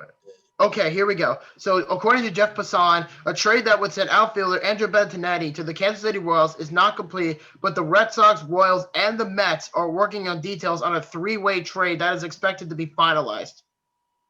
Well, just remember like how it works out for the Mets when you think they thought they got Trevor Bauer and they're like, oh yeah, fuck yeah, Bob, we get Trevor Bauer. No. Well, they were the hot commodity in this deal, so it's not like. But it doesn't matter though. You guys were all hyped up. And you're like, oh yeah, we're gonna get Trevor Bauer. You even went on the chat. And you're like, yeah, Trevor Bauer is going to be a Met. And then hopes let down. Well, I'm curious what the Mets do in this situation because they're working on this trade, and I'm curious what end of the bargain is going into this. Let's see here. Nothing yet, but as of right now, the New York Mets are involved, and then so basically, we got a 3-team trade again with the Royals and the Red Sox. By the way, I am still bitter about the Kansas City Royals. I really am, because if you look back 6 years ago, you guys were young enough to know this, is in 2015 when the Mets made the World Series and they lost to the Royals in 5 games, I believe it was, and then right after that, the Royals won the World Series and they've been utter fucking garbage since then. So when I look back on that game or that series, the Mets could have won the World Series. And they it just shows how bad the Mets are. But how is that possible? The Mets had arguably the best rotation throughout the entire playoffs, even over the Dodgers at that point. Yeah, but you didn't win, so. But at least they made it. You make it all you want. It doesn't matter if you don't win it. Well, the Jays have 2 World Series titles, and the Mets have 2 World Series titles. So I'll take it with a grain of salt. Well, I just think this year the Jays will be better than the Mets. We'll see. I don't know, man. I really don't, because the Mets have been getting a lot of hype right now about everything going on in terms of the World Series odds, and then trading for Francisco Lindor, and then trading for their rotation in the middle of a fucking trade now, which I should be getting more information on soon with this trade with the Red Sox and the Royals. Had no indication the Mets were going to be in it until now. So I'm really curious what they do here. I'm really interested what the return is going to be for the Mets. I think losing Mats is going to kill your rotation. Well, Mets is not a Met anymore, so you just saved the Mets a lot of money. Dude, but your rotation is going to hurt because of that. We'll see. We'll take good care of him, though, in Toronto. We'll take good care of him. You better take care of him because he's my boy. I like Steven Matz. Yeah, almost reminds me of a time when the Boston Red Sox ended up trading for Kurt Schilling, and then look what happened in Game 6 when he had the freaking stitches in his ankle, had the bloody sock, and still went on to win the World Series. Oh yeah, Kurt Schilling was a beast, though. He's like he's a superhuman. Yeah, he definitely gets the respect for playing through all that. Fuck yep. Yeah. Oh, speaking of the Blue Jays, they just claimed a pitcher by the name of Joel Payamps from the Arizona Diamondbacks. Okay, Arizona's cleaning house a little bit. Yeah, Arizona's in that rebuild mode. Yeah, well, Arizona's been in that rebuild mode ever since the big unit decided to retire. Yeah, and just for the fuck of it, I'm really interested in what happens next going here forward. So, like I said, I have no information what the fuck is going on as far as what the Mets' involvement is going to be for. Like, how did the Mets even get involved in this? I don't know. I can't see, like, your pitching depth is already great. So like, why push the boundaries when it comes to like pitching? Almost has that win now mentality, which honestly, compared to the Wilpon family, I mean, that's actually nice to see the actual win now mentality for a change. Yeah, Yeah, really. but it almost seems desperate though. It's like you don't have a choice but to win next year, and that's it. Well, would say, it's like what Tim Murray was trying to do when he first took over when we fired Darcy Regier finally after 17 long ass years. well, I mean, I don't think it's desperate. I just think it's because the Mets fans, this fan base has suffered enough, bullshit from the Wilpons for being cheap for all these years and making no jurisdictions for their fans whatsoever, and just signing a bunch of nobodies and then a bunch of 35-year-old outfielders and basemen. It's just like they've been so used to this bullshit for many, many years. The Buffalo Bills used to do it many years ago. The Sabres did this many years ago, and the concept has changed a bit. But for the Mets, because of Steve Cohen now being the full-time owner, and he's a multi-billionaire, he can now go out and spend whatever he wants. This guy's net worth is $14 billion, and that's just almost enough much of what the New York Yankees make combined. Mm-hmm. Why don't you just like call Mike Piazza? He might be able to help you. Dude, I love Mike Piazza. Dude, I love Mike Piazza. I was actually at his retirement game. It was a good Dude, player. he's like one of those players. He's one of those players that I like just for his team play and the way he played and the way he was. I don't know. I just liked the game growing up. Yeah, he wasn't afraid to get ejected either if he needed to stand up for somebody. All right, so the reports are coming out now from Andy Martino from the from Doubleday Books. Yeah, he's an insider for the New York Mets. But the reports are coming out now. It sounds like doesn't sound like anything coming to New York Mets that will leave you as so echo. Yes, you can't sleep. It don't have a name yet. So we're gonna find out who it is eventually. So again, here we go. We have an update. It is outfielder prospect Khalil Lee is expected to go to the New York Mets in a trade with the Red Sox and the Royals that would send Andrew Benintendi to Kansas City. Outfielder Franchi Cordero would go to the Red Sox once the deal is finalized. Okay. All right. I don't know who that is. I have no idea who that is. Well, like you just said, that Khalil Lee is a prospect. So he's an outfield prospect. So this is something the Mets desperately needed. So they definitely are building from within the ground up. So a lot of people are not handling this very well from either side. It's kind of surprising because I mean the Mets needed to rebuild a lot of their team, and I mean you got to do the depth building. You got to be able to build both your outfield, everything. You got to be able to do that. They're actually doing it a smart way, and they're also making a splash in some of the free agencies. So I mean, same thing with trades. I mean, you got to be able to do it.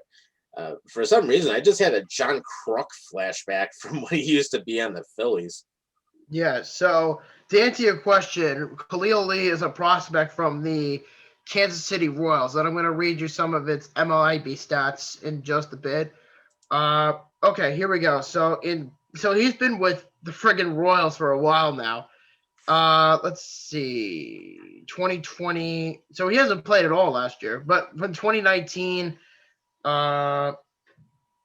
he had 2019. Well, in terms of minor career, he's played for 4 teams in the minors, but it was with the Royals this whole time. So let's see. He had 245 runs, 371 hits, and then he had almost 400 games played, and then he had how many home runs does this guy have? 37 in 4 years. So this guy is just like up and down. So I don't know. Total garbage. He's total garbage. He's talking about 37 home runs in 4 years. Yeah, basically. And he's also been on like 4 teams. So this is not a good look for the Mets as far as in this deal. I mean, I may have a different opinion about this down the road, but I don't really know too much about him just yet. So, I mean, this is probably a top failed prospect from like 2012, 2013 from the Royals' perspective.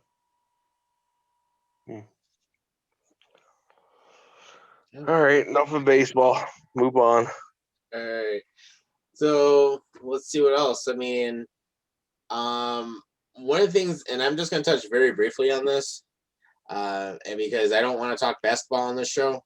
Fuck basketball. At least for right now. Oh, But- fuck, that's not even a sport. Don't even bring it up, man. Fuck. Just fuck. Yeah. You know what? I'm not even gonna bring up the whole Mark Cuban thing because that's just crap. No, Mark don't Cuban is even a bring piece it of up. dog shit. Don't even bring it up, man. He's fucking garbage. Anyway, let's Yeah. talk about something else. So, as far as I'm concerned, though, it's going to be a very interesting second half of the Sabres once they come back because they played their first game on President's Day on Monday against the Islanders, Right. and yeah. So, and plus, I also found out that they were supposed to play yesterday and tomorrow and Saturday, and they got pushed back because of all Yeah. this. Yeah, with the additional players, I mean, Rasmus Dahlin's on the list now. I mean, you have, of course, Dylan Cousins was on there. Of course, Lazar was on there. McCabe, I believe, was on there. Yeah, Dylan Cousins is on that list too. Ralph Kruger is the only one who's Yeah. confirmed to have COVID. Yeah, and Ralph Kruger is feeling the symptoms too, so he might be out for a while. Well, let's hope for him that he has a speedy recovery. Yeah, absolutely. I'm Where- sure he'll be fine. Where are the Sabres at right now, point wise? Well, they're in the bottom because again they haven't played in 2 weeks. Yeah, but like I'm asking, like, what's your record right now? Right now, let's see. Buffalo's record is 4-4-2. So okay, so because the Rangers lost to the Islanders the other day, because like 2 days ago the Sabres were in the bottom of the division, and because what's it called? And because the Sabres, because the Rangers lost to the Islanders the other day, the Sabres actually jumped ahead one spot, and they're now tied with the Devils in the standings, and they're 1 point behind the Penguins. Dude, Well, I'm telling you, this division's a mess right now. dude, I'll literally say this and say that the Leafs are number one. Well, yeah, you play in a division with 6 other shitty Canadian teams. Dude, we can come in your division and wreck your division. Your Well, division is not challenging whatsoever. oh no, Washington, Philly, Boston, the New York Islanders. I'd rather play them than Montreal. Which, Oh, by the way, Wow. yeah, I would. Oh, You know you're what? braggadocious. No, I'd literally rather play Washington, a high speed team with less defense, than the Habs. And we're playing the Habs right now as we speak. Yeah, currently you're tied at 1 in the end of the second period. Yeah.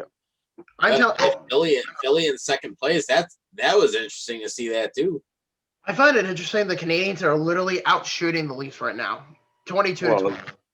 Yeah, well, it happened the other night against who we played. We played the Canucks, and we were outshot like 22-7. We scored 2 goals in 11 seconds. So that's the explosiveness that we have. Yeah. And as far as standings go, Ottawa is the worst team in the league this year. Yeah, 2-11-1. After Oh, all God. of the fucking moves that the Ottawa Senators made in the fall, Right. they can't even sniff above 500. Dude, like everybody predicted that though. Everybody said it was going to happen. They knew it was going to happen. So not a surprise to me. Yeah, Well, they're- that's not true because I actually did predict that they would make the playoffs. No, well, you're sadly mistaken because they're I know. not. But actually, here's a surprising stat.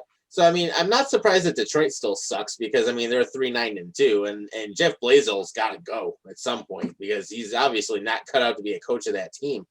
But how about the Nashville Predators being in 28th? Predator. The Predators being 5 You know what? 0. I don't think they were predicted to go like anywhere this year. Yeah. It was just surprising me too because they usually do draft pretty well and they usually have a pretty good roster overall. And then, I don't know. and then the Pittsburgh Penguins are in 23rd. Well, their time has come and gone. I think that whole era is done. Mhm. Right. Arizona's kind of in the middle of the pack at 18. So, I mean, they're making some gradual moves. I mean, I'm not surprised with that. Yeah. It's like I said, you know, if anybody's really surprised about something, how about the freaking what was I gonna say?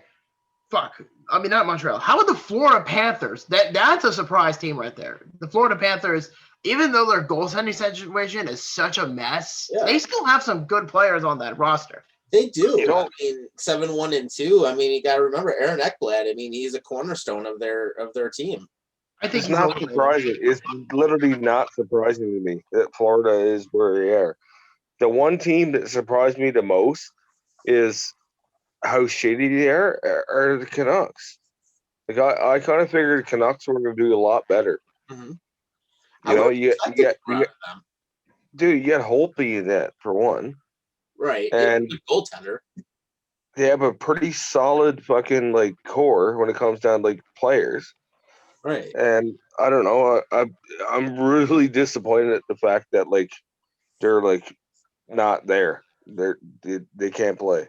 Yeah, I mean, their record right now is 6-10. I mean, they have a differential of -13. I mean, I've always liked the Canucks in a lot of different ways, and I mean, it's one of my favorite teams out in the Pacific, out in the Northwest. But I would, and actually, they're one of the teams I would love to see a home game with at some point, like up in Vancouver. I would love to visit that city, but it's just they're underperforming. I mean, they gotta change something up. Oh, I can Dude, certainly tell you. if you can have a game with the Leafs and Jason Spezza scores a fucking hat trick on you, and literally makes your defense look like a bunch of AAA players, that's sad. That's a problem. That is a big problem. You know what? My issue is with the Vancouver Canucks is management. Jim Benning has been there for way too long, and the Canucks don't want to make any sort of significant change. They're willing to give him, and I'll tell you something interesting in a bit, is that Jim Benning is expected to, in quote, get a 3-year extension within his contract. He was one of the people whose seat was getting literally hot, and he may end up getting fired by the Canucks. So I don't know what the deal is, but here's the interesting part. I've heard that if the Canucks if they even had any fucking leniency, which they clearly don't, I honestly do not feel bad for them, is that if the Canucks were smart and they fired Jim Benning, because he's a dunce, fire him, let him go, I've heard that they might bring in Roberto Luongo as the general manager. It wouldn't hurt. Definitely wouldn't hurt. No, not at all. And you know what? I think Bobby Lou would be a great executive for the Canucks. He knows that organization from top to bottom. He knows everybody there pretty much. And he has a really good relationship with that city. Except obviously with Mike Gillis and then I think John Tortorella at that point. So Vancouver's a very interesting group of people. They really are. But I think if they're you go ahead. No, the problem is that Jim Benning has a certain aspect of play and how he wants his team to play and shit. And I'm sorry to say, you can't play the Maple Leafs and try to play dump and chase. You're never going to win because it's too much speed. And he tried it for 3 games, and look what happened. Mm-hmm. Right? Yeah, Get destroyed. Yeah, I've also heard Scott Mellamy's name come up as a possible candidate for the Vancouver Canucks general manager position if they were to somehow fire Jim Benning, which I don't know. I really don't know what to think of them. I like Vancouver, but the thing is I don't know what to think of them because it's like on one end they have so much talent, and then it's like they do very little with those people. I mean, look at Jake Virtanen. Jake Virtanen is a great example of what a washed-up prospect looks like. A bust in particular. Virtanen has done nothing. I mean, they've had some home runs. I mean, Brock Besser, Thatcher Demko, Elias Pettersson. Vancouver. Like, none of those players are performing though. None of them are. Man, yeah, I know. Right now, no. But I'm saying career-wise, Vancouver has really struck them in the nail. But I think the biggest downfall, to my honest opinion, is Bo Horvat. No, not Bo Horvat. That's not what I was gonna say. I was going to say the biggest mistake to me was letting Jacob Markstrom walk. Oh, yeah, for sure. Yeah, for sure. That was the dumbest thing they could have done. That was the biggest I mistake. don't feel like that's the problem, though. It's not the problem because you bring in Holtby. Holtby's not a bum of a goalie. No, he's not. There's no He's one of the better excuse. goaltenders There's in the no league. excuse. You have a weak fucking defense, as in Edler. Edler's a bum, man. He's definitely a bum. Edler's like 37, though. Well, don't have him on your fucking line, man. He's definitely a bum. Mhm. Maybe You don't put him in your top pairing if he's 37 years old. Yeah, and another thing I also should ask myself too about Vancouver is what do you do with Travis Green? Because everybody in the NHL, from like executives, coaches, the media, etc., all these people were giving the Canucks a big hard blowjob about Travis Green when he first got hired. And it's like, oh, he's going to be great with the young players. He's going to be great for the veterans. He's going to be a great mentor for these guys. When clearly he's done little to next to nothing with Vancouver. What, he made like 2 playoff appearances or 3 playoff appearances in like 4 or 5 years? And has done literally nothing. I mean, making it past the second round was huge. They almost beat the Golden Knights. I respect that. But as far as what the Canucks have been pretty much been building from the ground up, it's not working. And I think the Canucks should have done better as far as evaluating the players and the talent they have and giving more money to Jacob Markstrom. That's what I think they should have done. Don't even think about Braden Holtby in this situation because Braden Holtby to me is the one guy who I think that they could have brought in as a backup, but he would be a starter, which I'm fine with. But Markstrom is the one guy you do not let walk. And look at him now. He's doing some pretty decent shit with Calgary. Well, that's what I mean. At the same time, if you look at Edmonton with Koskinen is hot garbage. Costin's not a starter, though. No, but he's playing most of Edmonton's games, man. Like, Edmonton doesn't have a goalie. They'd be top of the league right now if they had a fucking goalie. Yeah, and here's the thing. They don't even have a great goalie, and yet there's zero differential between goals scored and goals against. I mean, Edmonton is finding a way to make it work. I mean, Calgary is at 17. Well, kind of. Yeah. Look at Edmonton's record. They're not, like, really making it work whatsoever. Right. But they have to address the goaltender situation, though. I mean, there's no question on that. But you want to know what an interesting thing is, though? How about Chicago at number 9 overall? Yeah, they fucking shocked a lot of fucking people because nobody thought they'd be number 9 right now. Yeah. Nobody. Yeah, 6-4-4 overall, -2 goal differential, but I would have never thought they'd be in the top 10 at this point. I think it's still a little bit too early to judge Chicago. Dude, this season is shortened. Right now, it matters where you are. Oh, yeah, I'm not saying that's not the case. I mean, being a shortened season is one thing, but, like, I don't know. I feel like this season alone, even though I love that they're playing hockey, this whole thing with COVID is really ruining the season for some teams because they have to push back games and then they have to reschedule the games and all that bullshit. So it's just that's the only thing really that kills it. Yeah, it definitely does. But at the same time, you have a 56-game season and you're how many games in? Like the Leafs are 13, 14 games in. That's a big chunk out of 56-game season. So yes. And then some teams play 14 games. Some teams have played 16. Some still have to play further more than that. The Sabres haven't even played 11 games yet. Right. Yeah, well, that's not, the NHL's fault. That's violating protocol. Well, that's on New Jersey, too. The Vegas Golden Knights, we were talking about this a couple hours ago. New Jersey and Vegas both broke protocol rules. New Jersey gets a pass. Vegas gets a pass. And yet the NHL holds no accountability for, in quote, player safety. They've been doing this for years now. It's getting old. They literally don't even give a shit about the players anymore. They brag about the rules, but they don't even enforce it. Like, for example, for concussions. Concussions are a serious issue in the NHL. They don't enforce the rules on concussions. They don't treat the players after they retire. They don't give them any beneficiary to defend themselves if they have to, God forbid, go to court. What if someone dies early from a concussion? That's called CTE. These things happen. You know what? I have no pity for that. You're in a sport. You're going to get hit.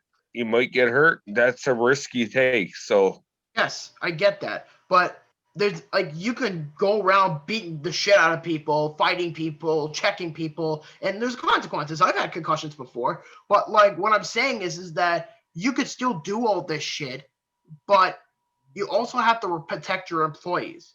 Like if this is no different from the NHL, it's no different than any other business. When you're running a corporation, you have to protect your clients. You have to protect your employees. You have to protect everybody that's working within your foundation. And the NHL is failing on this badly. With I don't care if it's COVID, I don't care if it's a concussion, I don't care if it's the CTE, I don't even care if it's about damage control or information control. The NHL has a lot of flaws right now, and I love the sport. I would rather watch it. I would watch it any day. But what I'm saying is that there is a lot of deep state issues with this league. And they are violating their own rules. And the NHL is basically saying, oh, yeah, go keep playing, and yet punish everybody else around them that had little to nothing to do with it. I'm sorry, I still don't feel bad for a player that makes billions of dollars a year to play hockey. You don't have to feel bad for them. The message I'm No, I trying don't. to I have no reason to, because the fact is, you play hockey in the National Hockey League for millions of dollars a fucking year, and you want sympathy when you fucking retire from a sport where you knew what was going to happen. right. And I'm not saying that it's a bad thing. I mean, these players have been playing for their whole lives. I don't feel bad for some of these players too, because I feel some of them are too entitled. But the point I'm trying to make is that the NHL is supposed to be treating it like a business, but they're treating it like a country club. Well, either way, it doesn't matter. I have no pity for players that make millions of dollars a year to play hockey. You know what you're there for. You know what you're getting paid for. So deal with it. 100%. It is what it is. Yeah, and actually, here's a good thing that happened this week. So, of course, I'm not going to go into how Sean McDermott did not get Coach of the Year. I'm not going to go into that. Bullshit. But, yeah, exactly. But I will say, Comeback Player of the Year, Alex Smith, 130% deserved that award because, I mean, the way I look at it, for someone to go through, I mean, he mentored Patrick Mahomes. He knew he wasn't going to be staying in Kansas City.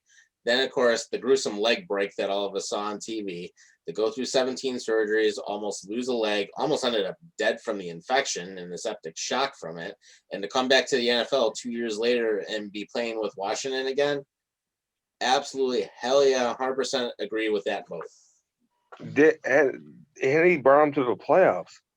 Yeah. On top of that, and he was playing hurt with a hurt calf, and he was still getting the job done. He honestly looked pretty good for being off the field for 2 years. I mean, he did some very good things in that short time back this season, but I'm looking forward to see what he can do next year with a full season under the belt now, because he'll have those opportunities. And the thing I like about him, he's fearless. He doesn't, it's like, obviously he doesn't want that gruesome leg break again, but he can take a hit and it's like nothing. No, I have the utmost respect for that guy. He is the poster child for what a quarterback should be. The heart, the strive to do that and come back after that and fucking win games and carry him to Washington knowing to the fucking playoffs. Like, yeah, come on. Yeah, absolutely. Yeah, I would love to know what sports writer voted for Ben Roethlisberger for Comeback Player of the Year, because in my mind, Ben doesn't even deserve it. No, he deserves to be burned in a open fire pit. Roethlisberger, but there is no way he should have been in playoff, and there is no way he should have been in Comeback Player of the Year consideration. It should have never happened. Yeah, he probably got one vote. Who, Alex Smith or Ben Roethlisberger? No, Roethlisberger. I don't understand how he even got nominated. I seriously don't. What's even more disgusting is, you want to hear this? For MVP racing, this is the exact numbers, by the way. I looked this up. Mm-hmm. Aaron Rodgers got 44 votes for MVP. Josh Allen got 4. Patrick Mahomes, 2. That's bullshit. It's just because of the whole nostalgia of Rodgers. That's all it is. Yep. Popularity contest.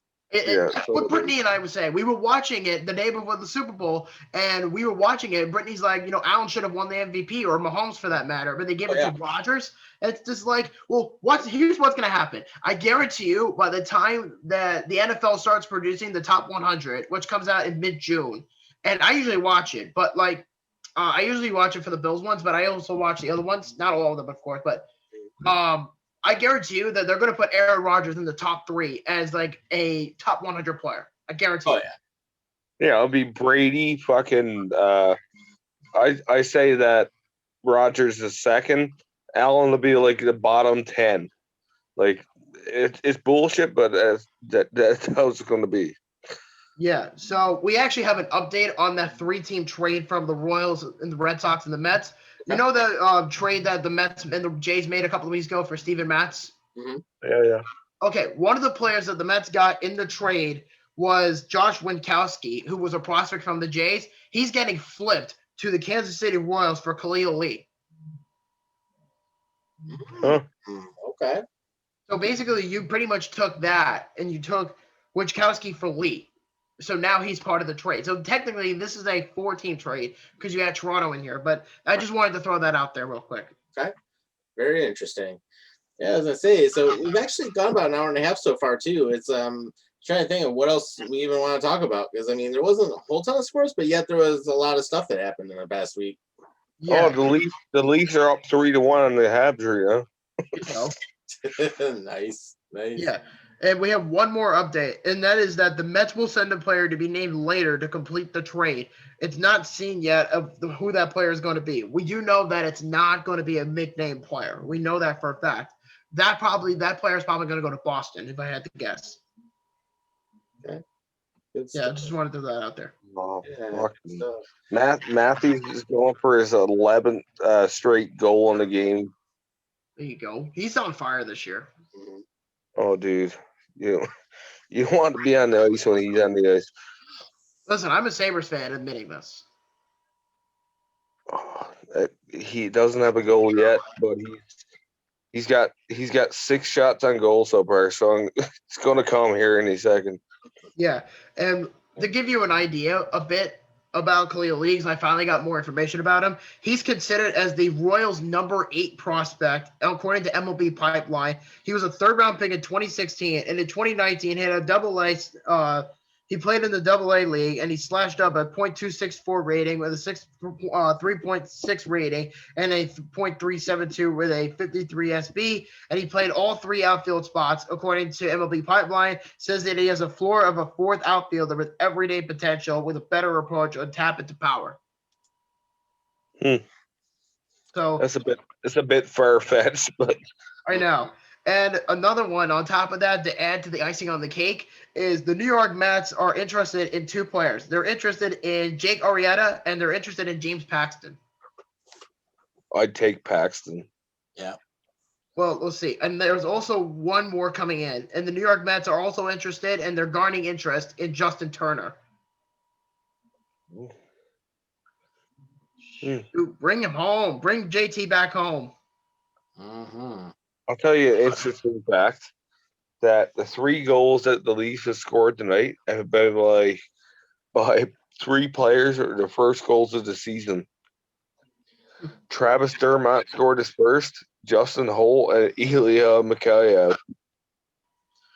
And the Bruins just beat the Rangers in overtime.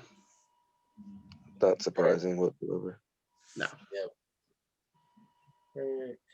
So as I say, with everything we talked about, of course, we did the movie interview last week. If you haven't seen it, check it out. I don't have really anything else to throw on here this week. Bobby or Adam, you got anything else you want to add? Yeah, it's also being reported the Mets are adding in one more player, which is a player to be announced later. That's going to the Royals. Well, actually, no, this one's going to the Red Boys, Sox. get off your Mets hurt on. Dude, suck a dick, all right? Jesus Christ. Nobody actually cares who's watching about the Mets. Nobody.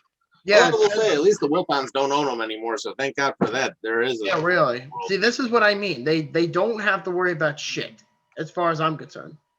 No, but actually, I will throw one more thing out there too. So, for people that follow this show, definitely take a look at our sister site, the KeyBank Center renovation, because I'm actually teaming up with an engineering student out of Waterloo, Ontario, to revamp concepts. So, yep, University of Waterloo. So I'm going to be sending some Canadian money his way. Yep. But we're going to revamp some of the concepts overall, and we have a kick-ass new board design we're going to introduce and try to get going. So it'll be pretty great. Yeah, it'll be a good one too. Be the third largest in the NHL if we make it happen. There you go. Yep, all in crystal clear 4K ultra high definition. That would be awesome. Yeah, we get to watch Bobby eat graham crackers in 4K. Why Oh not? no, Let's do- him eating that meatball sub. I'm like, I don't ever want to see that. No, we're not gonna do that. I don't know. Disgusting. Cracker. Nah. Get fucked. I'll go eat some more of my Chinese food I've got left over if I want something. Or I could always go get some Charlie the Butcher roast beef. Make my own beef on weck with my I own like Charlie the Butcher. juicer. Yeah, it took me there. Yeah, I know you have. Yeah. That was good beef on weck. That's the original beef on weck. But we actually have a place near where I work in West Seneca called Schwabel's, which has been around since the late 1800s. I mean, that's the hardcore original beef on weck. As long as you don't eat graham crackers, we're good. I don't understand your obsession with my fucking graham crackers. Because you gotta do s'mores with them, dude. No, you can't don't. just eat a I like graham green cracker, cheese. man. So what? I like cream cheese. I mean, although I've had graham cracker crust with like different things, like cheesecake and stuff like that, which is really good. Don't get me wrong. That's fine. That's fine. Like that's where graham crackers fucking like belong. Mm-hmm. Exactly. As long as it's not your liking, then that's fine by me. Yeah. Anyways. Actually, we should put it up in a vote, like when we put the episode up on the air here. Would you eat Bobby's concoction of a meatball sub with the tuna, the mayo, the bacon, the meatballs and sauce, and the Thousand Island dressing? If anybody agrees to this, I will literally quit coming on here forever, because like nobody in their goddamn right mind should eat that goddamn garbage. In fact, I'll even invite like the opinion of Michael Bauer, who's been on following this show for a while. He's actually ended up following our old site as well, and yeah, I'm with you, Adam. I could never eat that. Yeah, well, I'm sorry you guys have different taste buds than I do, but I like to be different. I like to be unique. No, you know what? If I had the option between that sub and a razor blade, I'd take the razor blade and cut my fucking wrist. Why? Don't do that. I'm just saying, like that's how much I despise your fucking taste. It's a fucking sandwich. Be a big boy and try it. Don't be a fucking No, I'm not going to, because you know what? I'm not a psychopath. Listen, I grew a beard for a week. I did not like it. I shaved it off. I was honest. No, it's because your fiance wanted you to shave it off. Yeah, because it was uncomfortable. I got rid of it because it didn't fit my face. Hashtag Bobby's a pussy. Yeah, by the way, I have a confession, Adam. Did you start watching The Office yet when we made that deal about me watching Breaking Bad? You know what? You know why I can't watch The Office? Because there's a goddamn stupid show. No, you're dodging a bullet. Watch the fucking show or you're I can't. It's so stupid. I can't watch it. Steve Carell's a fucking retard. Watch the show. We made an agreement. No, you didn't watch. Have you watched the whole fucking Breaking Bad? We're already on season 2. I'm not bitching. You're the only one bitching. I can't. I'll literally stab myself in the eye with a spoon. You fucking bad. You agreed to a deal, and now you're being a bitch about it. No, I just can't. I can't for my IQ's sake. Your IQ's sake. Oh, I'm totally fine with The Office, and I'm perfectly normal for where it is. But you're a fucking bitch. You're definitely not perfectly normal.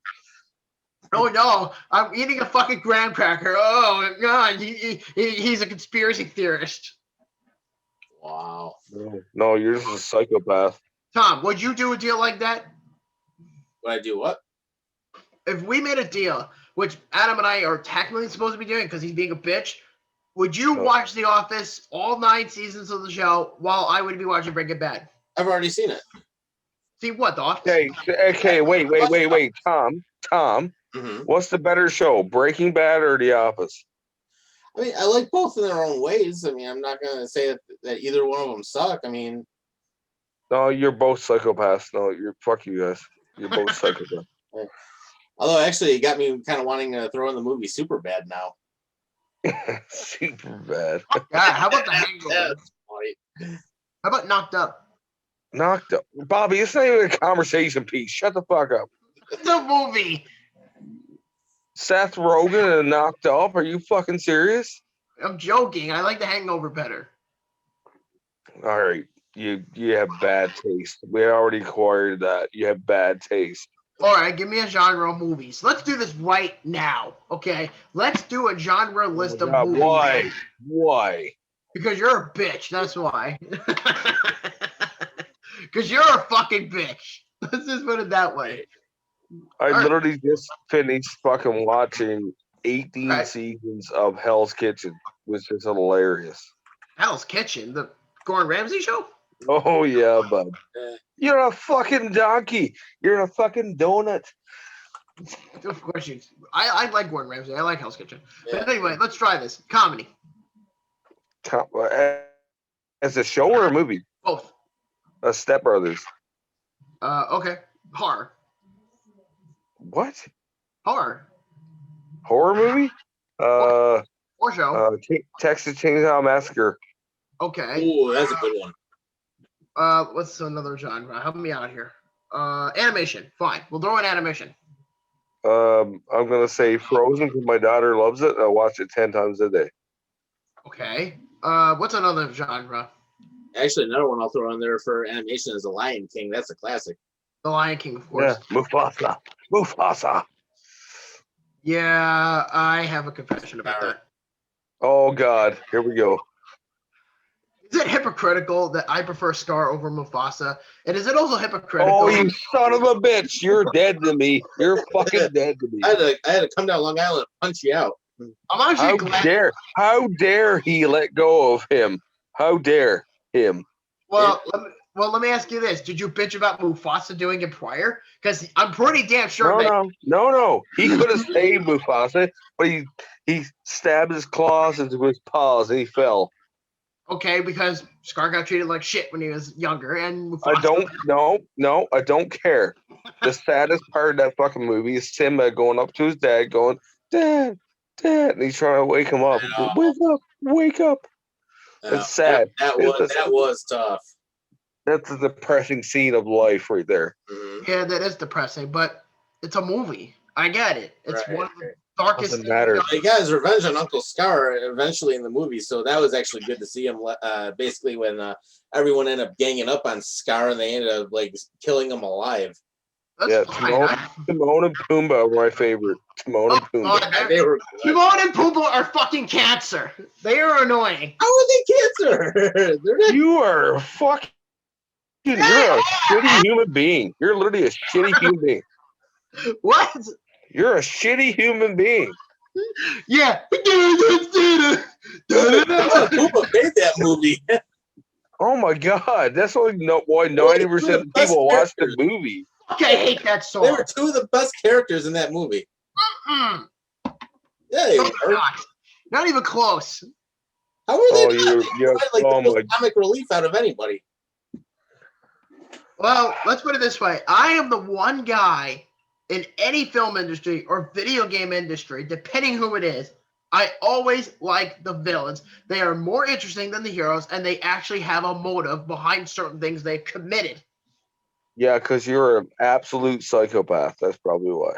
Well, I just think they're more interesting people to look for than Yeah. actual heroes. Because you know what it is? Heroes in any movie are so fucking dramatic. Like, they have to emphasize everything. And the villains just simply just do what they have to do. They don't brag about it. They shut the fuck up and, like, do it. Like, Scar, for example, when he killed Mufasa, he didn't say, "Oh, I'm going to throw you off a fucking cliff." He just did it. Oh, right. Hey, Tom, ever see a show on Netflix, Making of a Murderer? Oh, That's Bobby.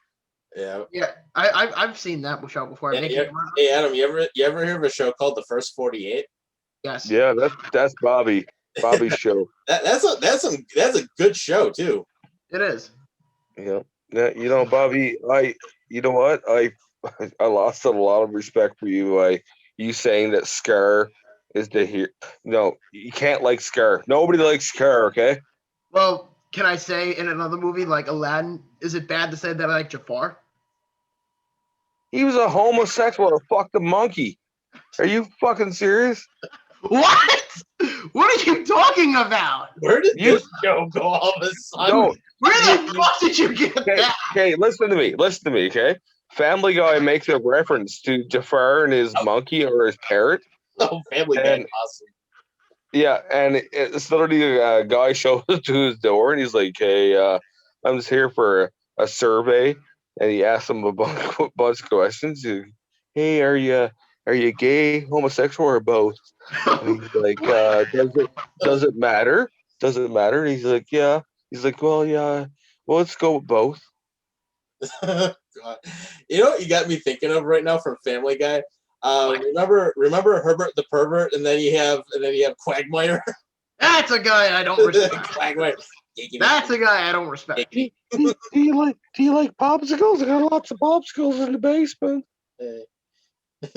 I don't know.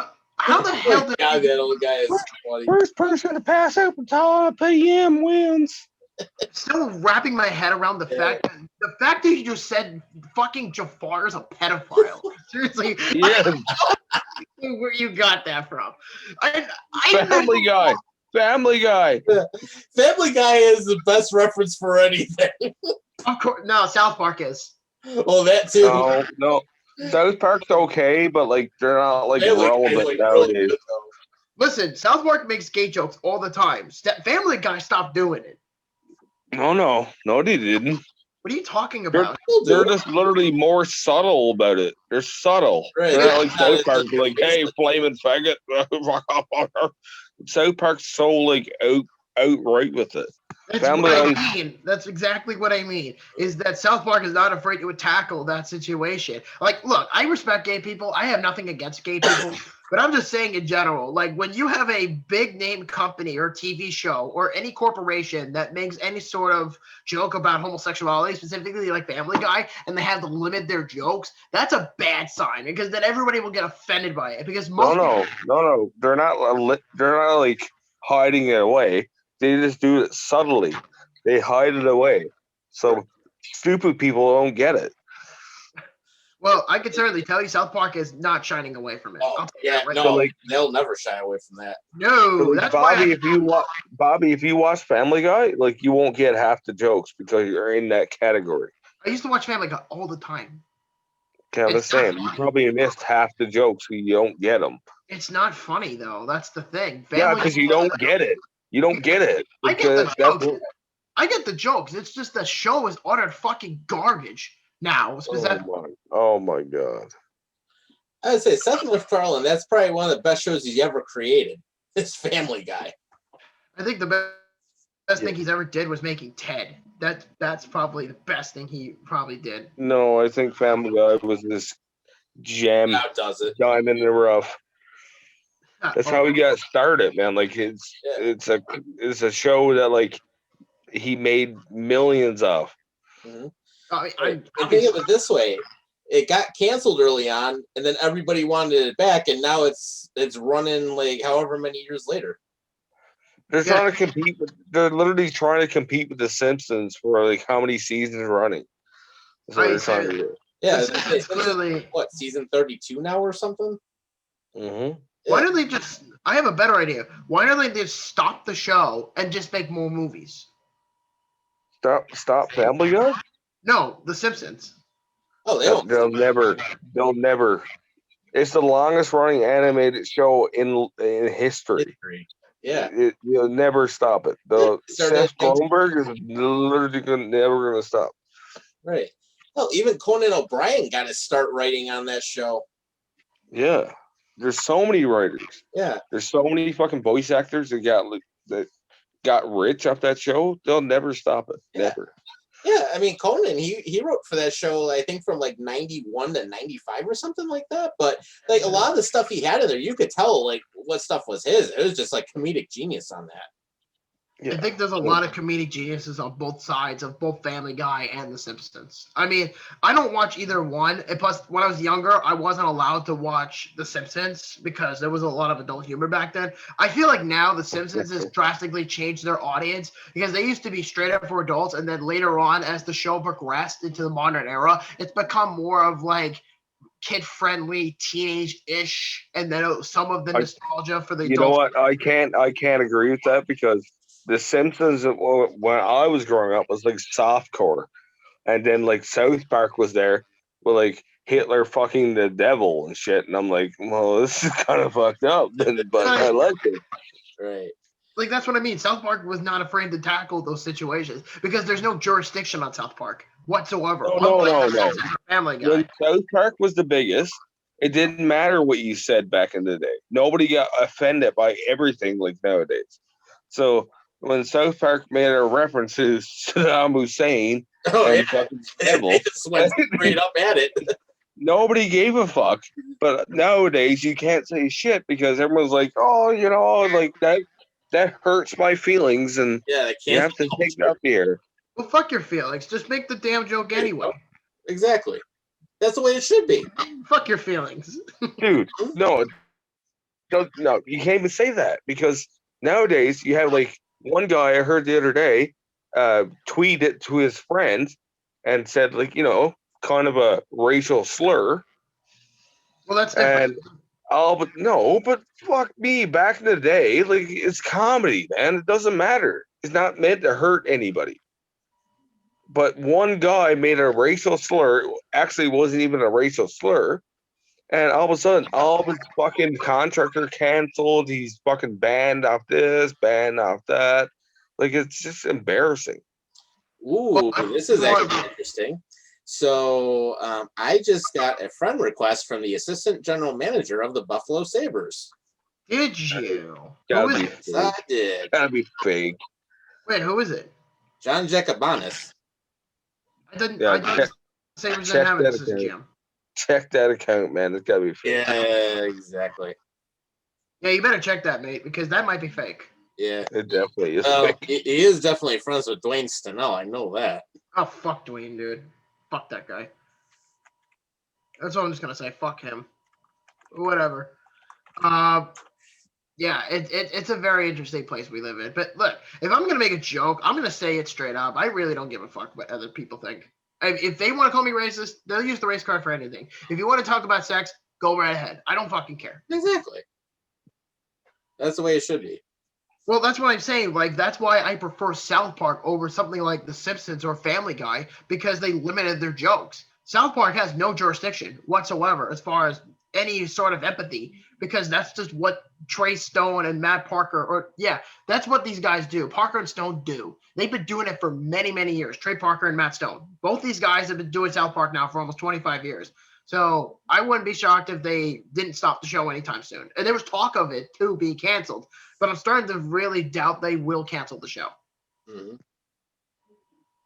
That's just what I think.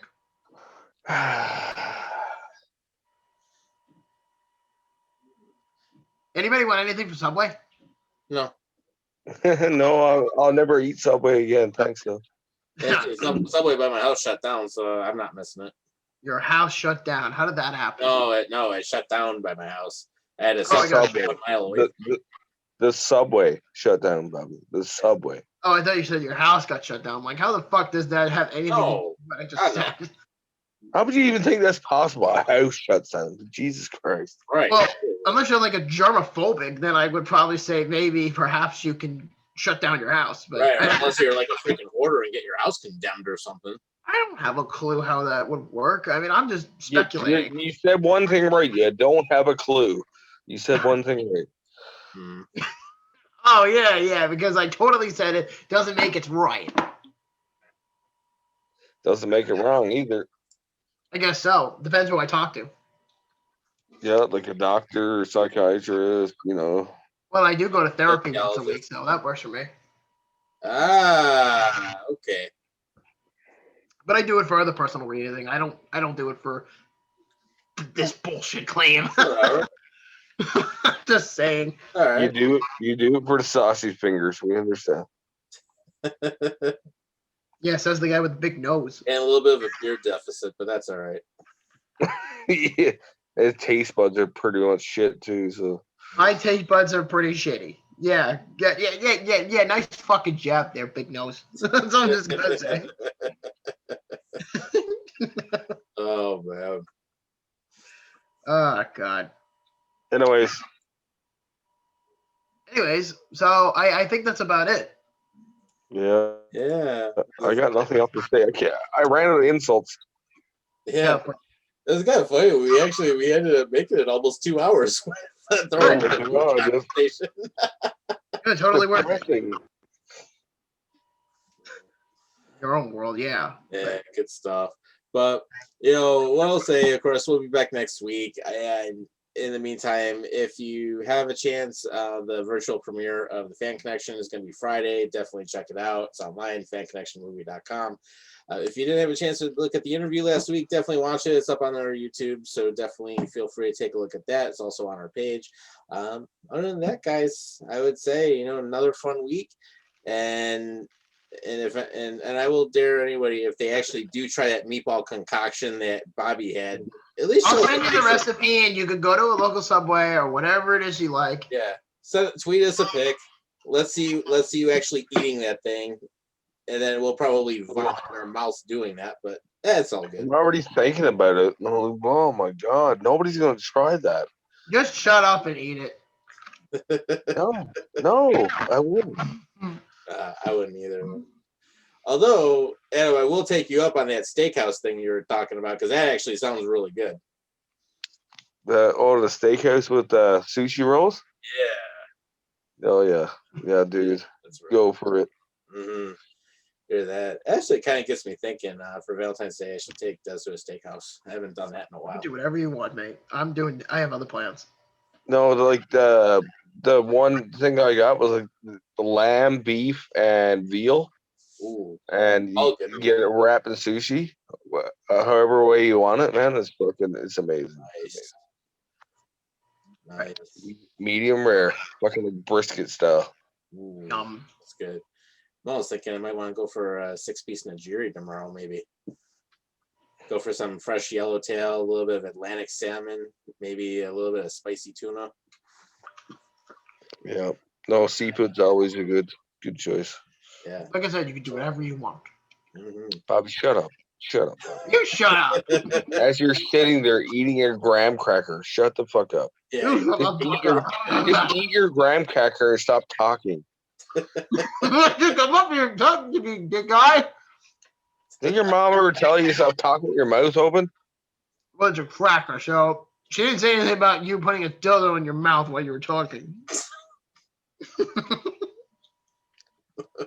Anyways, nice talking to you again, folks. Yeah. Disregard Bobby, please. Yeah. All right, guys. Take care of yourselves and each other. We'll see you next time.